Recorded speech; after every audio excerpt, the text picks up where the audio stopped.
Hey, it's Dana, and welcome to Courtney's 10,000 subscriber hop right here on YouTube. Oh my goodness! I'm so excited to be a part of this hop with Courtney and her friends, so let's go ahead and get into it.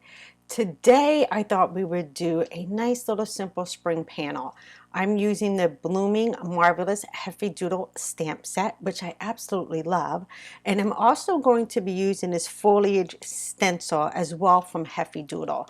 I am thinking spring. It's getting a little bit warm here in Florida. So I picked out some spring colors of inks from Simon Says Stamp. I'll make sure to put all the products and all the colors I listed below. And I also want to make sure that you guys know that you can use Copics with your markers, and I'll show that a little bit later on in the video. All right, let's go ahead and get started. So I have a cut down card panel, and this is Nina Solar White 80-pound cardstock. And I also have my stencil here. Look at the detail of the stencil. I absolutely love this stencil. Now, I don't want to use the entire stencil on this. I just want to use some of that pretty foliage. I just kind of want the upper corner of my card or upper portion of my card. And I'm going to use some pixie spray first to make sure that I get my stencil to stick down in place. Pixie spray is a low adhesive, it's low tack, and it will not rip your card panels, and it keeps intricate stencils like this to help them stay in place. Now I would go ahead and straighten up that card panel, and then I can go ahead and press this down. I do want to grab a piece of scratch paper, as I don't want to be coloring on my mat, since I don't want to be bothered with the cleanup later. That's just to be honest. And I'll go ahead and lightly smooth this out. Again, it's low tack, so I'm safe. And now I have all the intricate pieces that are just going to stay put. I'm going to grab myself some purple tape. And this is just so I have a good straight line, or straight-ish line. And I just want to make sure that I block off the section that I do not want to ink. So I'm just going to press that down, make sure I cannot get any ink underneath that. And then I'm going to go ahead and grab in my green apple. And I do have a Taylor Expression blending brush. And again, I only want to do the top portion of that. So I am also going to grab another piece of scratch paper just to make sure that I don't end up bringing any of that unnecessary ink down. I'm just loading up my brush here, putting it off to the side, make sure I don't have any color variations, or like I dip this in a color I don't want on this card. And now I can go into the card panel. Now I am going to start towards the top because I want that to be darker than the rest of my card. Now you can do ink blending with any of these kind of handled ink blending tools, but you can also do them with the little ones that look like sticks from Ranger, and then you can do them with the new ones that are from Pink and Maine. Any kind of blending brush will work for this technique. So I'm just putting lighter colors towards the end, or where that purple tape is, and heavier color towards the top. And again, I just want a variation of pressure here. It does not have to be perfect. I just want to have some different tones of that same green. And the more ink you apply, the more buildup of that color you're going to get. So I can add darker off to the corner if I want to, keep the middle light. It all depends on the layers and the pressure you're using with your blending tool. All right, now since I have most of my color down, I think that's a really great color to start with. I do want to sparkle this up a little bit, so I'm going to grab myself some shimmer spray, and I'm just going to spritz that. But I want to fill in this one corner over here before I start. Once you put down that spray, you don't want to go back into it with your ink blending tool.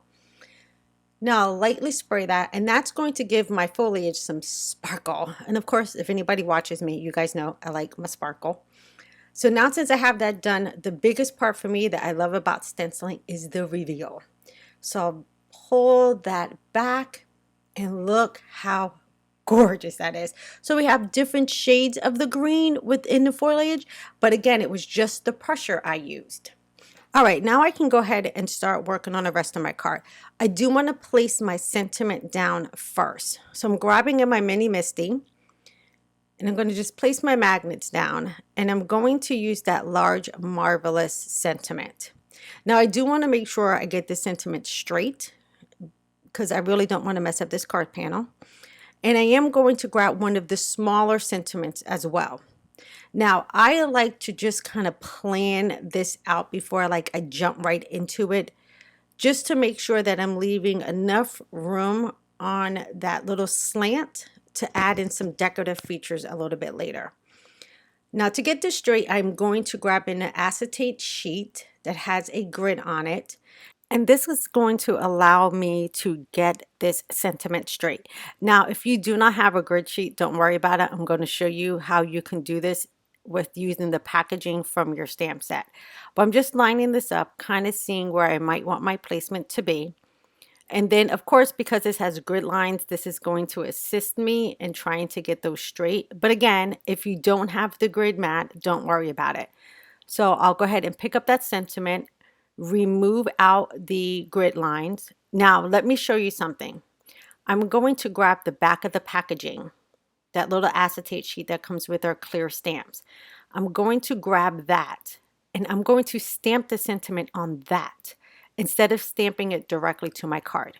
So if you do not have the grid sheet and you don't know if you're lining everything up perfectly, grab the back of the packaging, ink up your sentiment, press it down onto the acetate sheet, lift up and see if that's where you want your image to be. If that's where you want it, great job. All you have to do now is just take a baby wipe or a damp cloth and go ahead and wipe that ink off of that acetate sheet. All right, now I'm going to go ahead and really stamp the sentiment onto this card panel. Now, since I know everything's lined up, it's where I want it to be, I am now good to go with this. So I'll press that down, and now I want to come in with that smaller sentiment. Now, the reason I do not stamp both of them together is because I can't get them as close as I want them. So I did press that, stamp that one more time because my ink pad is a tad bit dry, so I need to re-ink it.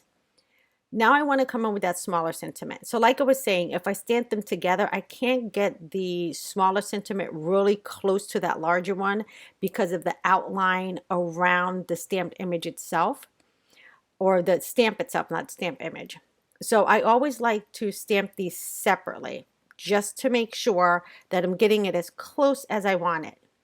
I'll go ahead and just, excuse my head there, I'm just going to peek over just to make sure that is right on top of that Marvelous. And I'm not even going to bother to use the grid sheet or the acetate with this one. I'm just going to wing it on a hope and a prayer here. And I'm pretty sure I'm going to be okay.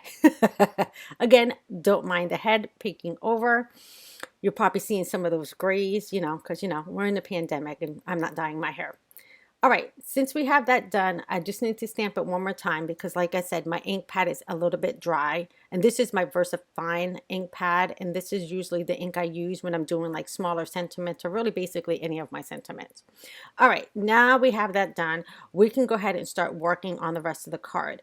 Now, I did grab out a few of the images, all of these flowers here, and I've already put them on some acrylic blocks. Now you can see in this stamp set there are a boatload of images, and I want to go ahead and put some of those flowers right along that line that I have the foliage on. So I'm going to start with that doll pink, which is a very, very bright pink. I absolutely love it. I'm going to tap that down, make sure I get good coverage on this because this is a solid stamp. But I'm going to share with you a little bit later. If you don't get a solid image, don't panic. You have not ruined your card. I promise you. So I'm going to go back and forth between colors here and between the images. So next I'm coming in with that Wisteria, which is a really, really pretty purple. And I'm going to go ahead and stamp that next to it. Now, if you want to, you can stamp into the foliage. Totally up to you. If you don't, that's fine. Now, I did want to use this one here. And I was thinking, how do I want to lay that one? Because there is a little stem piece. You'll see it in the stamp set off to your left. And I could have the stem going into that.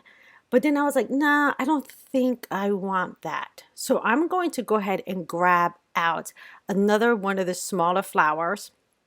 And I'm going to stamp this one. Now I'm just going to put it on the same acrylic block that I have the little purple flower on. I can see through it, but this way I have just one block for the two images. So now I'm going to come in with the gorgeous yellow. I don't recall really quickly when I showed it what color it is, but I will link everything down below like I promised. And I'm going to go ahead and stamp that. Now, since this is the first time I'm using it, I'm going to get that ink on there, clean it off, tap it again, and just really work that ink in, because again, it's a solid image. And I'm going to try to reduce the splotchiness I might get from this. Now I'm going to come back in and put that yellow one down. And look how I'm having this gorgeous little flowery kind of design right along that greenery.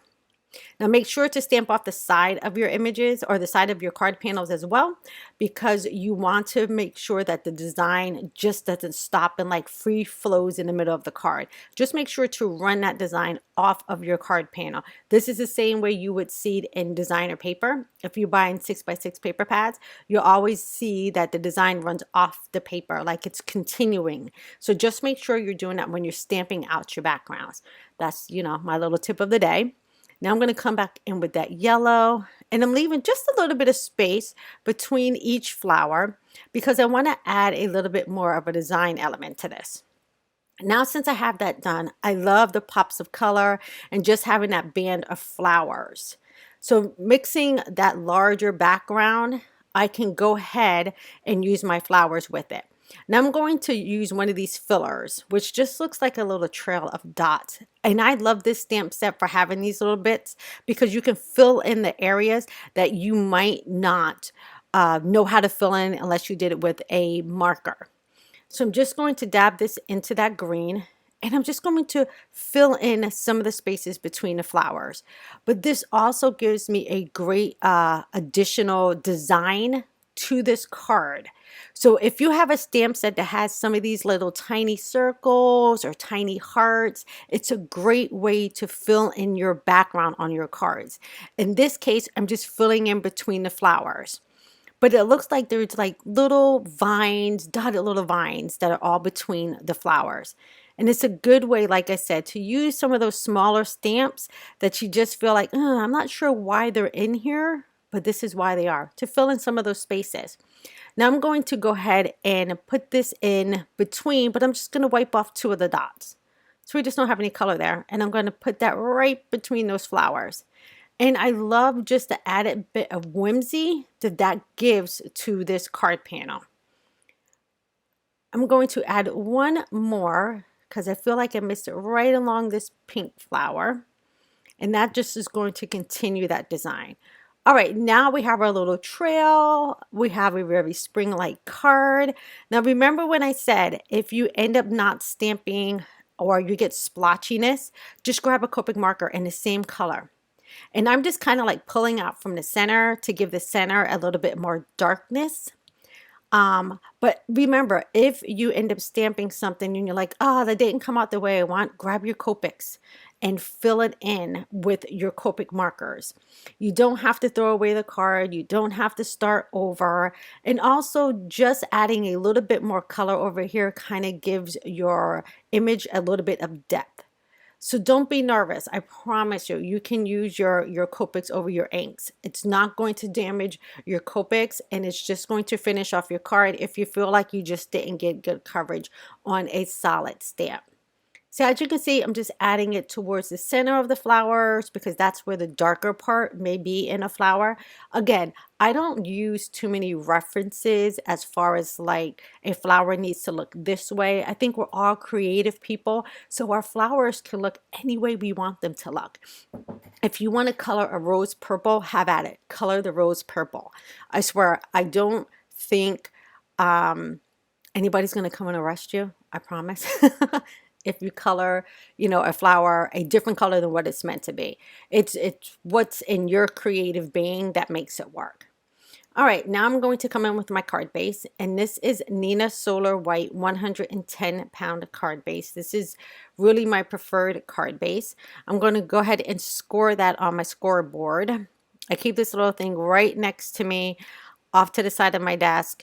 Now I am going to bend this card two ways.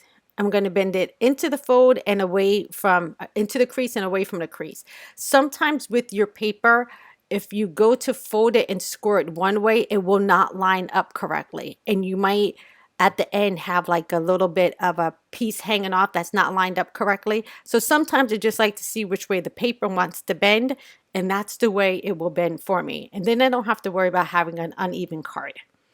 So I just want to have a little bit of a white border around here. This is going to be a really, really flat card, so it's going to be very easy for me to mail. I'm using my Ultra Bond glue. This is from ThermoWeb. Again, this is another product that just sits up to the corner of my desk. This is one of my favorite liquid glues to use. Usually I would use my tape runner, but I'm really starting to reach a little bit more for my liquid glues because it gives me the opportunity to shift my panels around before they're actually glued down to my card bases. I will go ahead and press that down. Now, I do want to give a shout out to Courtney for allowing all of us to be creative beings with her during this hop. And I'm super, super, so ecstatic for her to be able to reach that 10,000 gold. I'm so stoked for her. To finish off my cards, I am going to grab some Nuvo drops, and these are sparkly Nuvo drops. So I'm not going to use colors. I'm just going to use some sparkle. I'm going to make sure that I don't have any air bubbles before I bring it to my card. And then I'm going to go ahead and fill in the center of the flowers and add some little bits around the cards. Now, if you are new to my channel, welcome. Thank you so much for joining me today. Make sure to if you want to subscribe, go ahead and subscribe, and make sure to hit the bell so you can see what I am creating. Again, hop along this amazing journey with Courtney and all the creators that are with her. I'm super, super stoked. You can see I did some really large centers on the flowers, and I'm just going to tap the back of my card just to get those to settle down just a little bit. And this is a good thing, especially if your Nuvo drops look to be like a little bit bumpy or a little bit raised. Just tap the bottom of your card and they will settle down. All right, I'm just going to add a few more bits here and there, and that is actually going to finish off the card today. Now you can go ahead and hop on to see what other creative people we have, but thank you so much for joining me today, and I wish you a spring-filled day. You guys stay positive, stay safe, and I'll see you in another video soon. Take care, everybody. Bye-bye.